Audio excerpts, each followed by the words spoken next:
여기 미국 캘리포니아 주립대학교 로스앤젤레스 캠퍼스에서 중국인 무리가 세계 각지에서 온 학생들에게 한국은 중국이 콧바람만 불어도 폐허가 될 거라며 한국을 욕되이 하고 있습니다. 그런데 미국에서 태어났던 노란 머리의 한 여성이 그런 중국인에게 그 입을 꼬매버리기 전에 다들하며 뭐라고 하기 시작하는데요. 한국인도 아닌 미국에서 태어난 이 여성은 대체 왜 한국을 대변하여 중국인들에게 쓴소리를 날렸던 것일까요? 그럼 오늘 사연 시작해 보겠습니다. 안녕하세요. 저는 미국에서 살고 있는 24살 코리 알렌이라고 합니다. 저는 한국을 저의 제2의 고향, 마음의 안식처라고 생각하고 있어요. 제가 이렇게 생각하게 된 이유는 제가 경험했던 아주 놀라운 사건들 때문입니다. 사실 저는 경제대국이라는 미국의 시민이었지만 아주 불우한 가정 환경 속에서 자랐어요. 빈부격차에서도 맨 극단에서 살았기 때문에 집도 없이 대충 버려진 폐건물에 터를 잡고 살았죠. 어린 시절 어머니는 마약에 취해 절 돌보지 않은 채 집을 떠났고 아버지 역시 저를 남보듯 대하며 다른 여성과 눈이 맞았는지 제 곁을 떠나버리셨습니다. 버려진 폐건물 안에서 혼자 어린 시절을 버티며 살았습니다. 그래서 성인이 되기 전부터 무료 급식소에서 음식을 받아 먹으면서 살았는데요. 그런데 어느 날 그나마 제가 지낼 수 있었던 폐건물이 개발되면서 저는 그 건물에서 도망치듯 나와야 했었어요. 17살 나이로 갈 곳도 없이 거리를 다녔었고 세상 모든 것이 무서웠습니다. 사람을 마주하는 것도 저의 두려움의 대상이었어요. 저에게 노숙 생활은 무척이나 힘들었습니다. 어린 여성인 저는 삶이 고단했습니다. 지옥 같은 삶 속에 몇 차례 지내던 곳을 옮기면서 정말 별의별 일을 다 겪었습니다. 무료 급식을 받은 것을 다른 노숙자들에게 빼앗겨 쓰레기통을 뒤지는 일도 허다했죠. 그러던 중 어떤 한 단체의 사람들이 제가 지내던 곳으로 와서 매주 한 번씩 음식과 생활용품을 주었어요. 저는 매우 가난한 동네에서 나고 자라서 동양인을 한 번도 본 적이 없는데 저에게 음식을 나눠준 사람들은 미국에 와서 살고 있는 한국인이었습니다. 지금이야 한국이라는 나라에 대한 존재를 알고 국적과 생김새, 기본 지식들을 익혀 알지만 그때는 낯선 검은 머리를 한 사람들이 그냥 다 같은 미국인인 줄 알았어요. 나라에 대한 개념도 없었으니까요. 학교를 제대로 다녀본 적도 없었기 때문에 한국이라는 나라가 어디에 붙어 있는지도 몰랐고 그냥 딱 하나 확실하게 인지했던 것은 그 검은 머리 사람들이 저에게 먹을 것과 마실 것을 준다는 것이었죠. 그 한국인들은 저에게 덮는 이불을 주었고 필요한 것은 없는지 물어보았습니다. 부모에게도 받아본 적 없는 따뜻한 관심이었다 보니 당황스러움을 넘어 그냥 두려움이 세차게 느껴졌어요. 사람이 무서웠습니다. 제가 본 그 한국인들의 검은 머리카락에는 윤기가 흘렀고 피부에도 번쩍번쩍 광이 났는데 이런 사람들이 저에게 왜 이런 호의를 베푸는 건지 몰랐고 분명 다른 어두운 이유가 있을 거라고 생각했거든요. 솔직히 그런 호의를 받았으면 감사한 마음을 가져야 하는 게 옳습니다. 하지만 부끄럽게도 저는 그러지 못했어요. 어렸을 때 부모님에게 세뇌 당하듯이 어렴풋 들은 말이 떠올랐죠. 외국에서 온 놈들 때문에 우리가 이렇게 먹지도 못하고 불쌍하게 사는 거다. 저놈들이 없었다면 우리가 일할 곳은 더 많았을 거다. 라면서 늘 검은 머리를 한 사람들을 볼 때면 심한 욕설을 하곤 했었던 기억 말이죠. 이 생각이 들자 저는 저를 돌봐주고 먹을 것을 준 한국인들이 더 무섭고 싫게 보였습니다. 일부러 욕설을 섞은 심한 말을 하기도 하고 팔다리를 휘두르며 반항을 하기도 했어요. 솔직히 이렇게 하면 그 검은 머리 한국인들이 본성을 드러내고 저에게 욕을 하거나 저를 떠날 거라고 생각했습니다. 하지만 한국인들은 그렇게 하지 않았고 저를 끝까지 도와주려고 했어요. 하루는 한국인들 앞에서 그들이 가져다준 물건을 발로 뻥 차버렸는데 저와 같은 처지에 있던 다른 노숙자들이 참다 못해 달려와 대체 무슨 짓이냐며 저에게 화를 냈습니다. 저는 그런 노숙자들에게 저 사람들 때문에 우리가 이렇게 살고 있는 건데 저 사람들이 주는 걸 넙죽넙죽 받아 먹다 보면 언젠가 우리한테 해코지 할 거야 라고 억지 아닌 억지를 부렸어요. 그런데 뭔가 좀 이상했습니다.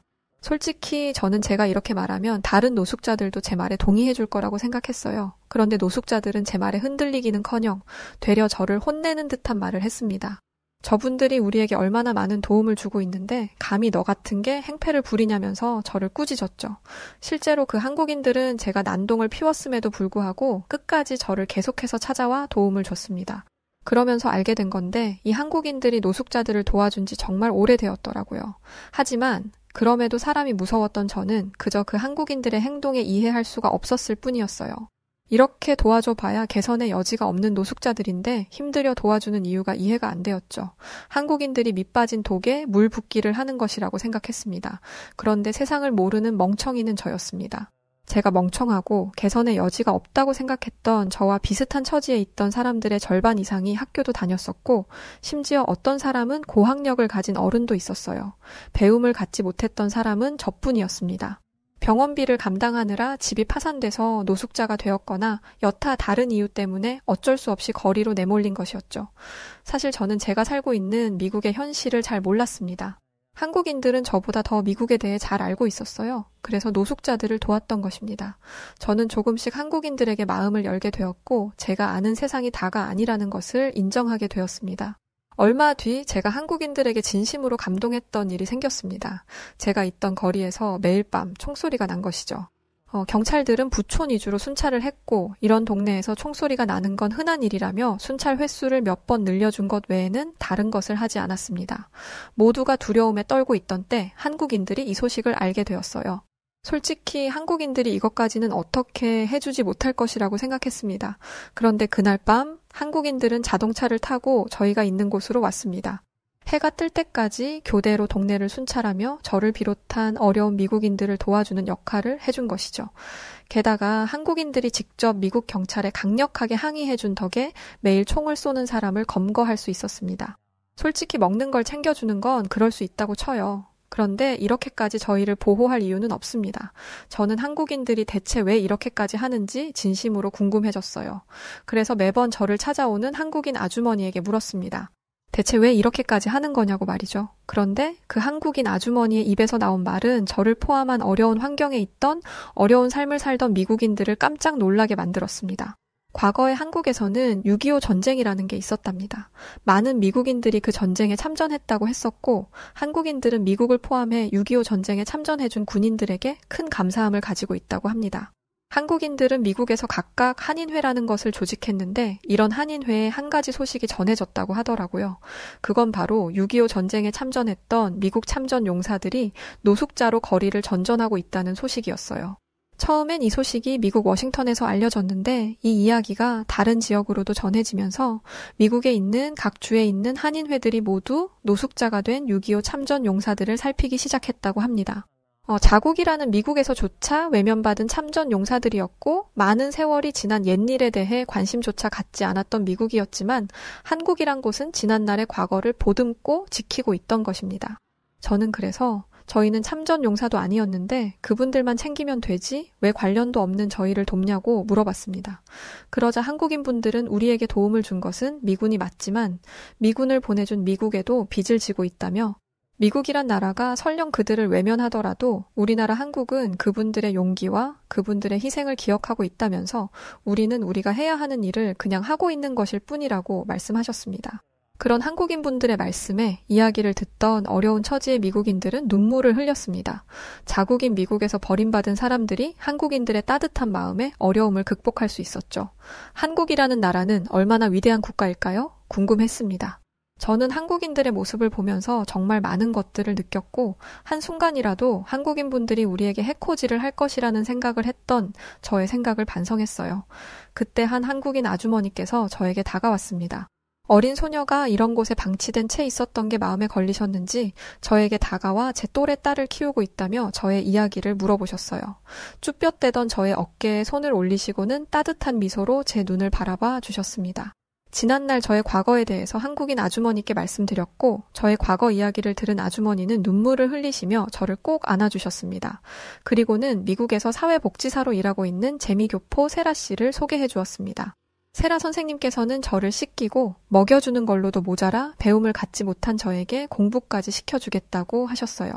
학교를 제대로 다녀본 적 없던 저는 용기를 내서 세라 선생님의 말씀에 따랐습니다. 세라 선생님의 집에서 지내며 어느 정도 생활이 안정되자 선생님은 저에게 한국으로 가보는 게 어떻겠냐고 말했어요. 세라 선생님은 저에게 굉장히 뜻밖의 말씀을 해주셨어요. 가슴이 철렁 내려앉는 것 같았습니다. 자신에게도 원래 저와 비슷한 또래의 아이가 있었다고 합니다. 한국에 지낼 때 남편이 교통사고로 세상을 떠나고 혼자 아이를 키웠는데, 남편을 잃고 많이 힘들어하던 저의 모습을 옆에서 지켜보던 부모님이 미국에서의 삶을 제안하셨대요.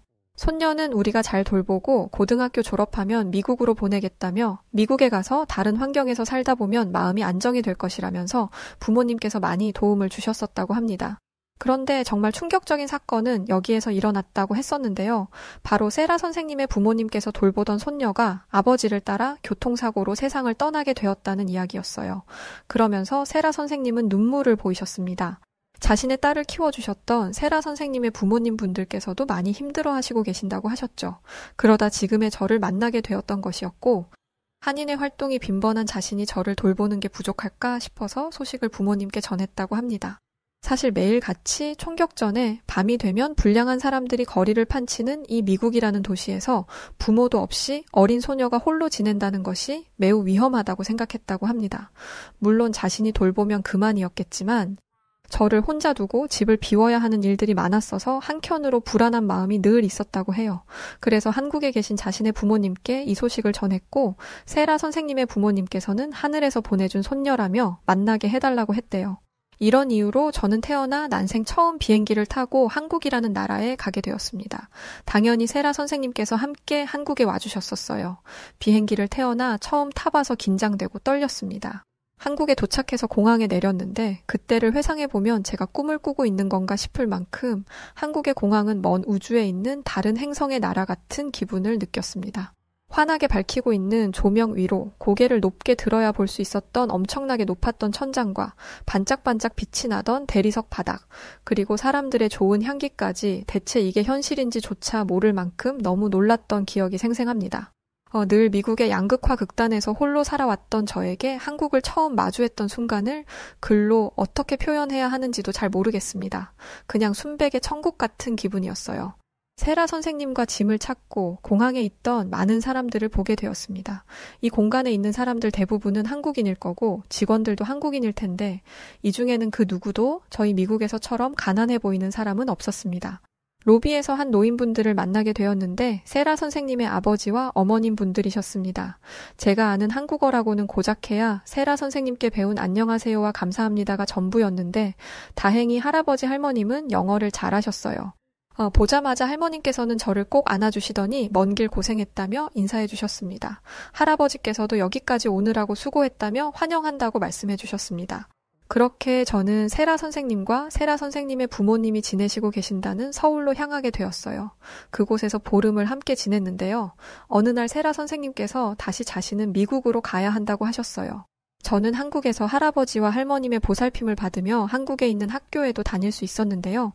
이를 계기로 저의 삶은 완전하게 바뀌면서 새로운 사람으로 성장할 수 있었습니다. 제가 지냈던 서울은 정말 엄청난 도시였어요. 높은 건물들과 잘 정돈된 도로까지. 깨끗한 거리에서는 누워 자도 될 정도였고 무엇보다 서울의 골목에는 노숙자가 없었습니다.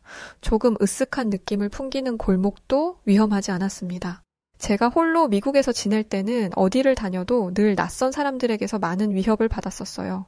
10대 후반의 여성인 저에게 나쁜 짓을 하려는 미국인들도 너무나 많았죠. 늦은 시간 거리를 혼자 다니는 건 생각할 수조차 없는 일이었습니다. 하지만 한국에서는 저보다도 어려 보이는 어린 여자아이들이 보호자도 없이 혼자 거리를 돌아다니거나 늦은 시간에도 문제없이 다녔었어요. 이런 모습이 너무 낯설어서 저 혼자만 외딴 곳에 온 고양이 마냥 숨어 다니기 바빴습니다. 할아버지와 할머니의 사랑을 받으며 어느 날은 한국에 있는 어느 한정식 집을 간 적이 있습니다. 들어가 보니 한 상에 엄청나게 많은 종류의 음식이 놓여 있더라고요. 그리고 수프 같은 것도 있었습니다. 한쪽에는 밥도 있었고요. 이것들을 하나하나씩 순서대로 먹어야 하는지 어떻게 먹어야 하는지 감도 안 잡혔습니다.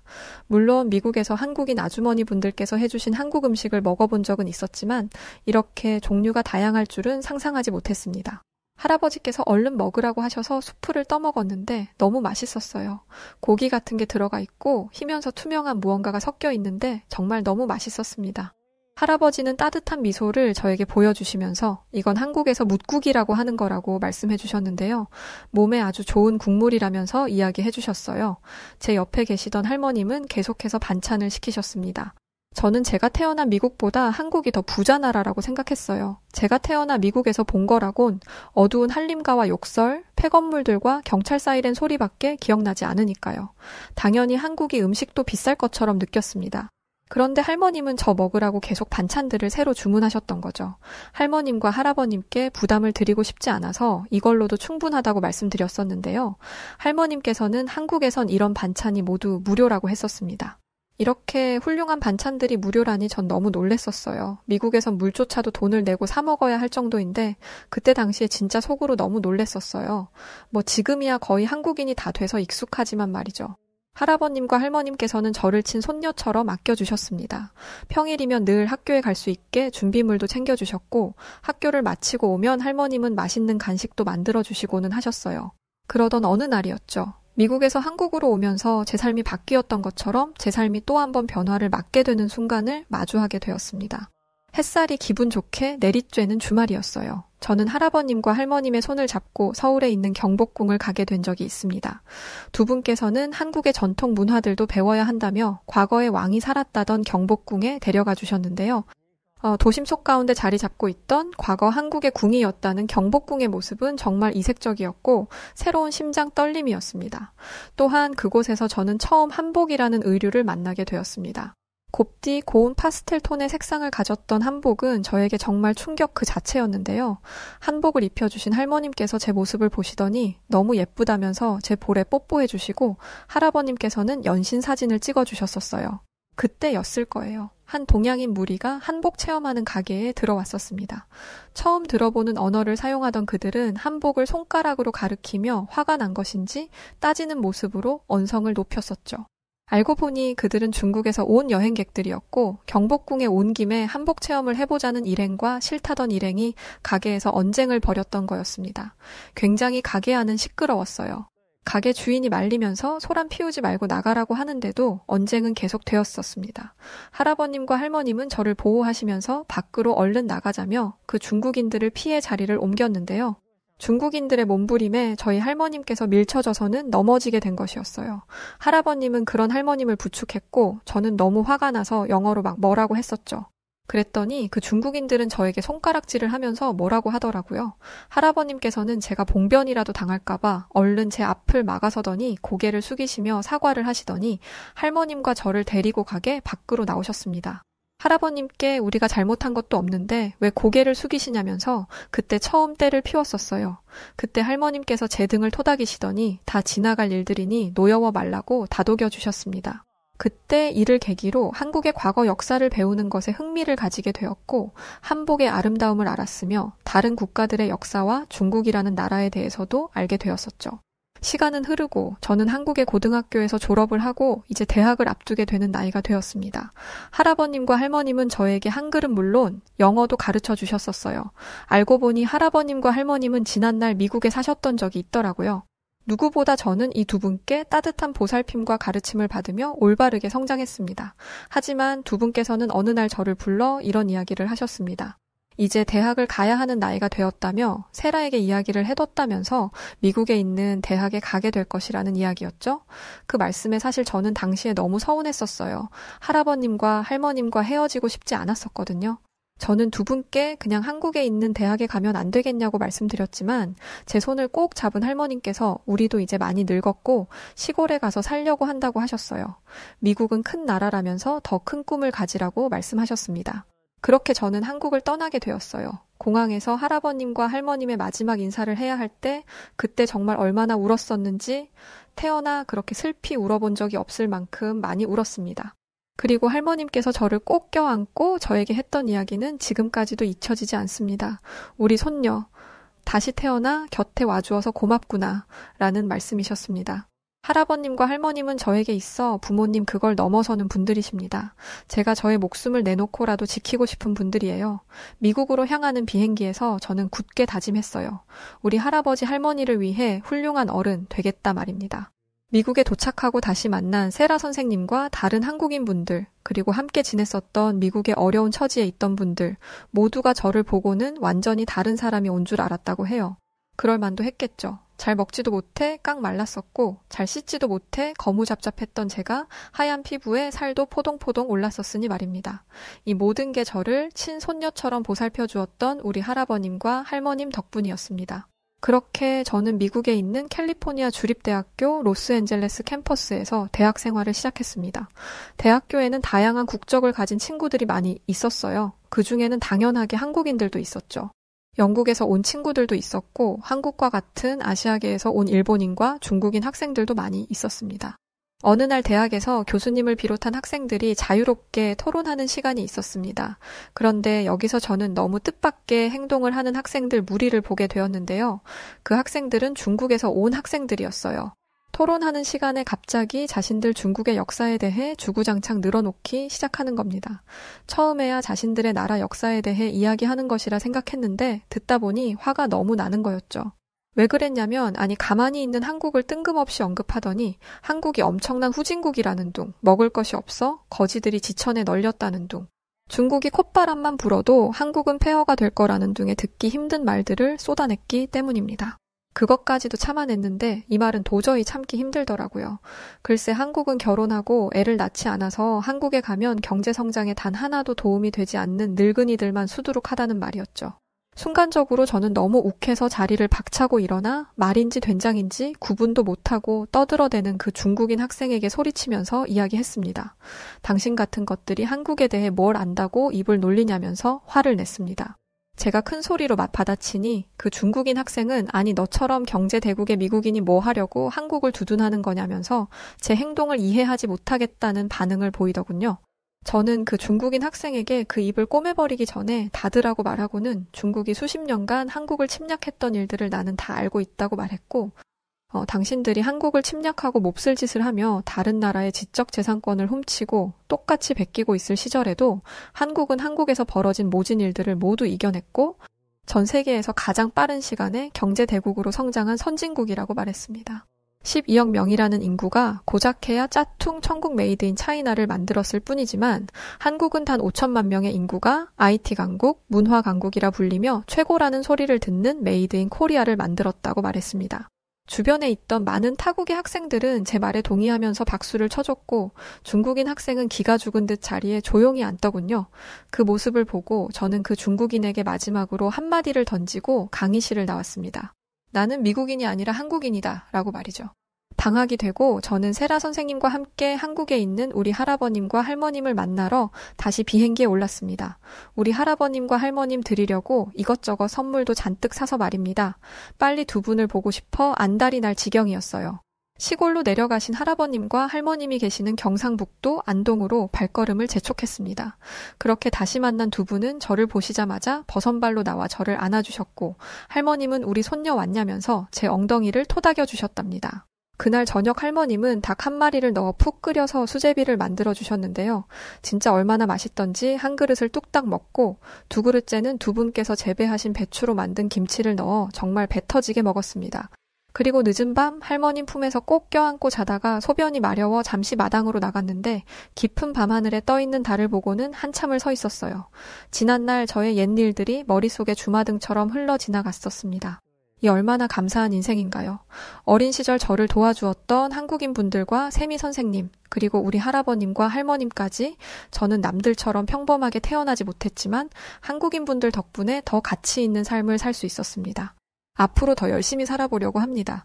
우리 세미 선생님과 그리고 제가 세상에서 가장 사랑하는 우리 할아버지 할머니를 위해서라도 최선을 다해 살 것이고 다시 미국으로 가서도 감히 한국을 욕되이 하는 중국 학생들에게도 본때를 보여줄 겁니다.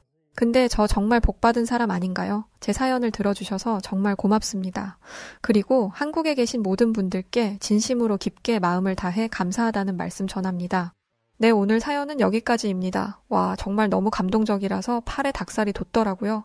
여하튼 우리 코리 알렌 씨 앞으로도 할아버님과 할머님과 그리고 세미 선생님, 한국을 위해 애쓰고 계시는 우리 한인회 모든 분들까지 늘 건강하셨으면 좋겠습니다. 네, 오늘 사연 어떻게 들으셨나요? 오늘 사연이 재미있으셨다면 구독과 좋아요, 알림 설정 부탁드립니다. 그럼 지금까지 다양한 사연들을 들려드리는 여우튜브 송은지였고요.